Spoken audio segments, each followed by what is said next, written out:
It's a beautiful morning here in St. Malo, Manitoba, Canada, where I'll be carving a little bit today. Yeah, so I'm going to continue on my eagle that I started yesterday. So, yeah, I'm going to be drawing it out now. I kind of blocked out the wings yesterday so we can kind of see where they go. I had to shave them down with one of these. This is a kind of a unique, one-of-a-kind item, which because I'm using the natural branches that it had for the piece, and I think it always looks more interesting when you do that. So I try to do that if I find a piece of wood that has big branches on it. I kind of keep them intact. I don't hack them off.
So now I'm going to finish burning this guy. We've got all the detailing done.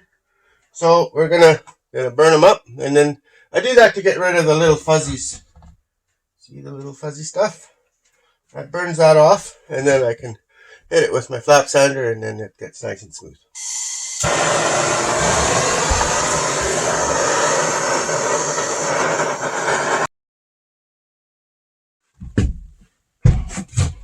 So So I'm doing some airbrushing now. I'm going to get some color on this guy. And then once we're done with that, we can put a clear coat on it. Well, here it is. It's all done. Yeah, so this little bear kind of reminds me of me. Maybe you feel the same.